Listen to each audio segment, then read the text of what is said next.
Sabemos que después de Pascua y Pentecostés, el próximo evento, según el plan de Dios, es el rapto o arrebatamiento de la iglesia.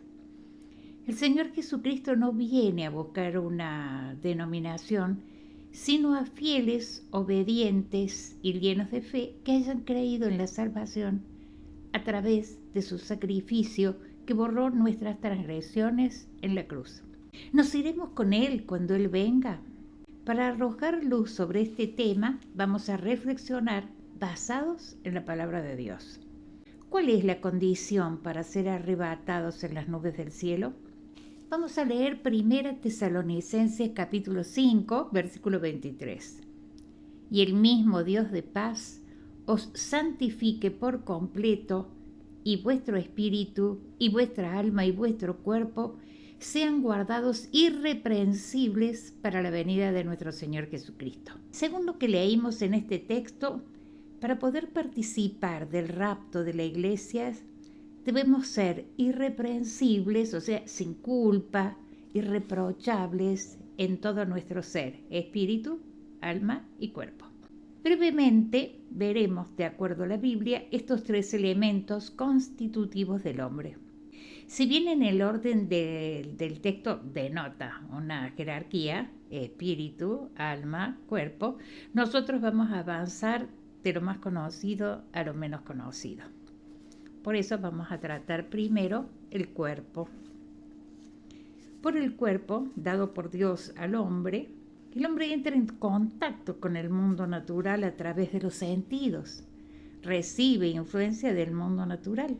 El cuerpo tiene demandas para satisfacer su subsistencia, necesidades de alimento, no puede vivir sin ellos, reproducción, que es la continuación de la especie, y defensa propia, que es la protección de su bienestar y placer, como el amor propio, rivalidades, vanidad, algunas buenas, otras no tan buenas, pero que realmente hacen que el hombre pueda sobrevivir en el medio donde vive. Ese es el cuerpo. Ahora vamos a ir al alma. Es el yo, la personalidad distinta de cada ser humano por las distintas influencias a las que ha sido sometido en su vida. Tiene tres elementos principales: la mente, o sea, el pensamiento, los valores, las capacidades intelectuales, el razonamiento, la memoria.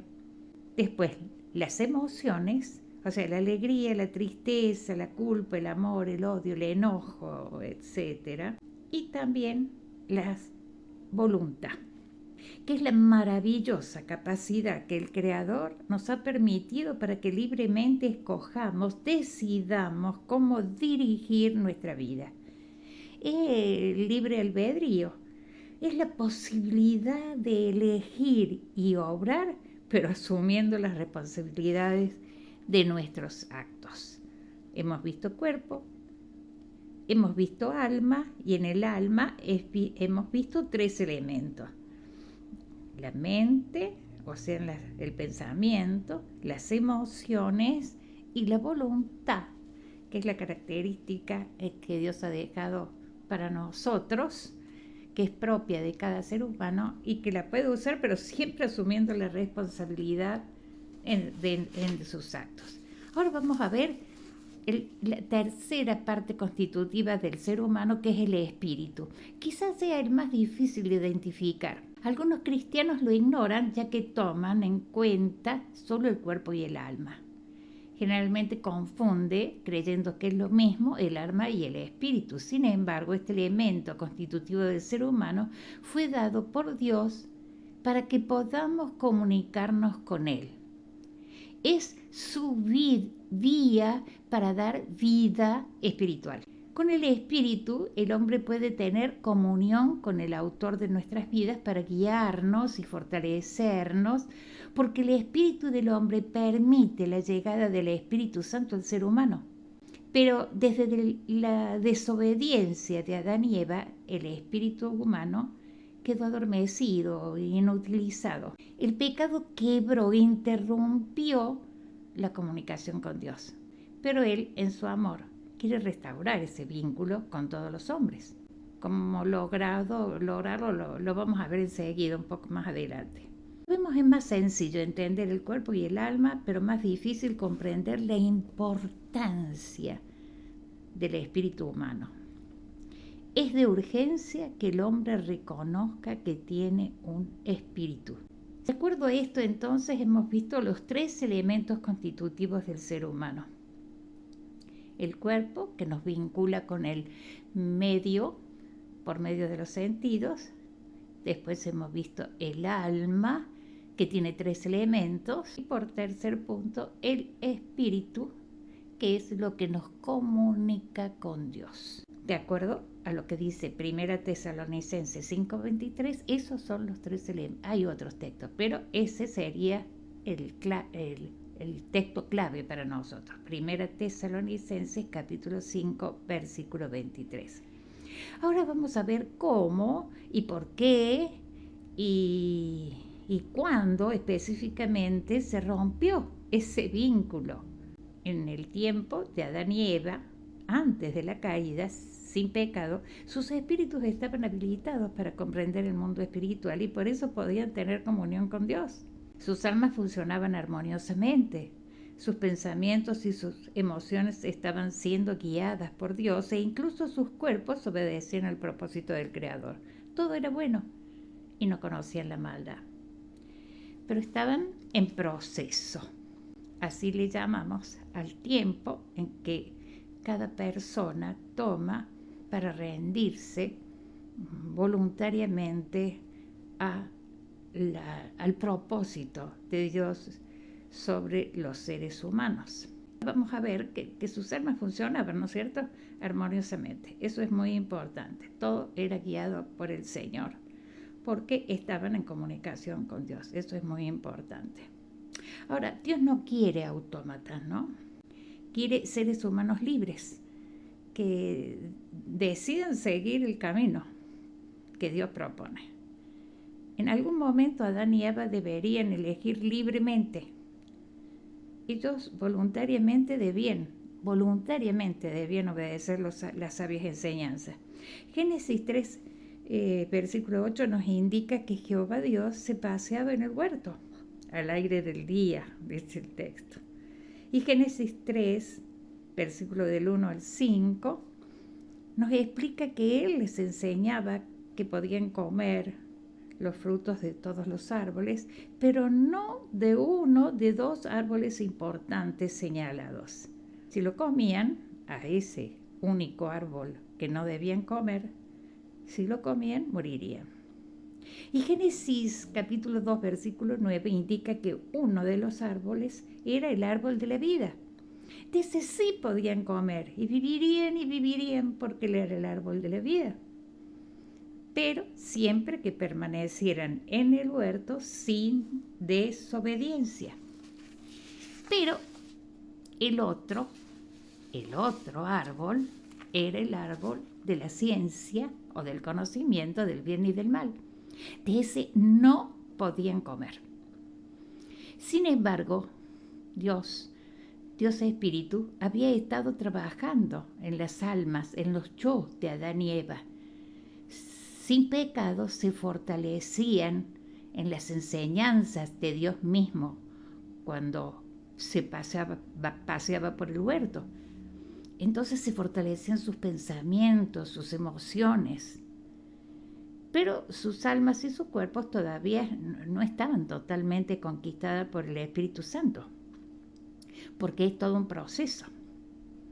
Pero tenían conocimiento, Dios les había enseñado, Dios mismo les había advertido. Y llegó el momento de la prueba. Sus decisiones, o sea, su voluntad, componente de sus almas, de su yo, ellos debían decidir voluntariamente soportar las tentaciones. Debían elegir bien. Recordemos el texto de 1 Corintios capítulo 2, versículo 13, que es un texto tan lindo y tan necesario que nosotros lo tengamos siempre presente. Fiel es Dios, que no os dejarán ser tentados más de lo que podéis resistir, sino que os dará también juntamente con la tentación la salida para que podáis soportar. También fue válido para Adán y Eva. Dios no les iba a dar la prueba sin antes haberles dado el conocimiento necesario para que esto ocurriera. Podrían salir victoriosos ante la prueba a pesar de las tentaciones, pero deberían ejercitar sus voluntades. Las almas de Adán y Eva se encontraban en la gran encrucijada. Al gran tentador, Satanás, se le permitió entonces irrumpir en el huerto, porque Satanás irrumpe en la serpiente en ese momento, no antes, sino en el momento en que Dios consideraba que era tiempo de poder ser probadas las voluntades de Adán y Eva después de todas sus enseñanzas y de haber vivido sin optar nunca por el mal en un tiempo precioso para Adán y Eva. Los espíritus humanos de Adán y Eva los comunicaba con Dios, quien había demostrado su amor, su poder, su protección, quien esperaba una respuesta de gratitud, de confianza. Pero en tiempos de prueba, las mentes y las emociones del alma y las demandas del cuerpo de Adán y Eva, impulsados, a veces uno dice empujados por Satanás, los llevaron a cumplir sus propios deseos, fuera de la voluntad del Hacedor, porque sus almas aún no habían sido conquistadas totalmente por el Espíritu Santo, pero sí conocían y sabían y habían sido fortalecidos por Dios mismo. Comer del árbol del conocimiento del bien y del mal fue una decisión de Eva. El fruto era bueno para comer y agradable a los ojos, y lo tomó. Una satisfacción para los sentidos, o sea, algo grato para el cuerpo. Y un deseo de adquirir sabiduría, anhelo de más conocimiento, un deseo de la mente, complacer el alma, porque allí estaban los conocimientos y los pensamientos del hombre. Y por fin, un acto de voluntad del yo, del alma. Comió, propio del alma. Por fin, un acto de voluntad del yo, del alma, comió. Y el resultante espiritual, moriréis, dijo Dios. No moriréis, mintió Satanás. Adán, aún conociendo las consecuencias, quizá, que a veces pienso que por amor humano, lo digo yo, no lo dice la Escritura, por una emoción del alma, también comió. Por voluntad propia, o sea, por esa capacidad de elección que Dios nos dio, ambos eligieron mal, muy mal. No le creyeron o no les importó lo que Dios decía y lo que Dios prometía.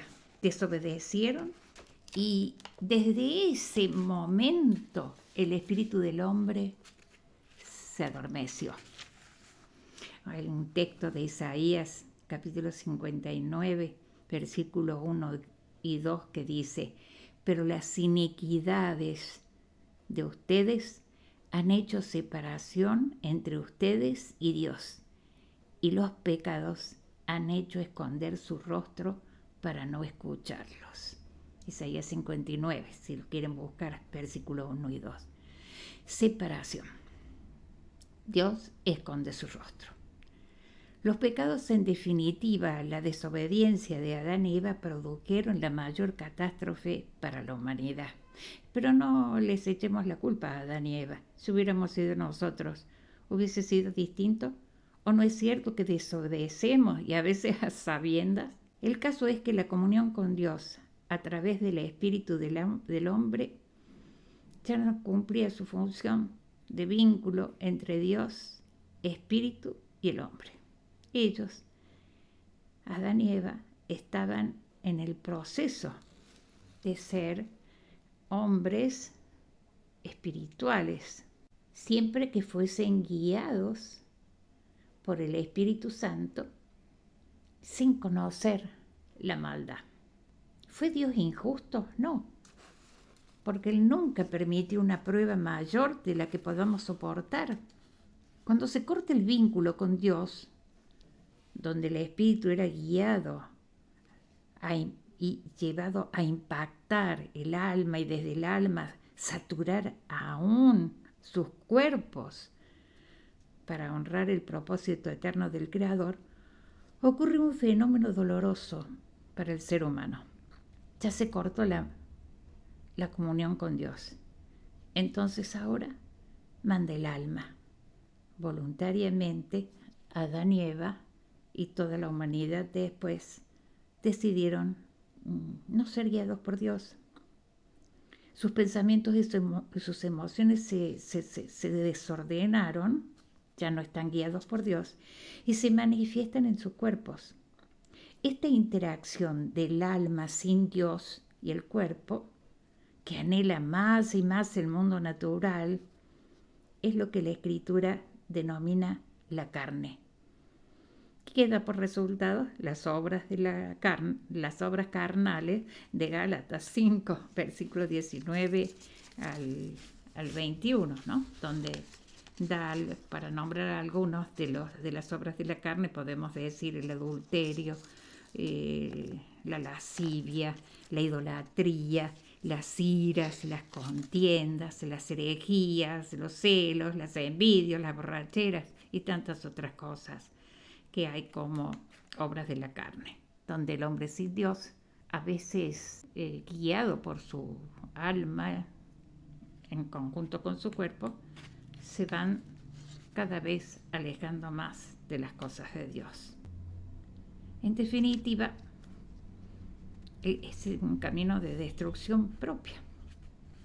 Cada ser humano, dueño de su voluntad, se va alejando cada vez más del camino de Dios y se hunde en la carnalidad, o sea, en estar bien y desear todo lo que quiera en este mundo.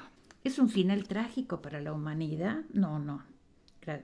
Gracias al Señor. El Padre Eterno envió a su Hijo Jesucristo, que por su obra salvadora a través de la cruz nos volvió a dar la oportunidad de restablecer nuestro propio espíritu. Arrepentidos nuestros pecados y borrados por la sangre preciosa, el Espíritu Santo restablece nuestro espíritu humano y Dios hace morada en nosotros. Este es un nuevo nacimiento. Recibimos la propia vida de Dios. Este es el arranque de nuestra vida espiritual. Somos hechos hijos de Dios. El propósito de nuestro Dios es que sus hijos nos libremos por completo de esa vieja creación de Adán y Eva desobediente y nos da lugar a una nueva creación. Por Adán y Eva éramos criaturas imperfectas, desobedientes, pero por Cristo somos nuevas criaturas, una nueva creación, y así por Cristo somos espíritu vivificante y comienza a conquistar nuestra alma y nuestro cuerpo, o sea, la carne, para tomar victoria sobre nuestras vidas.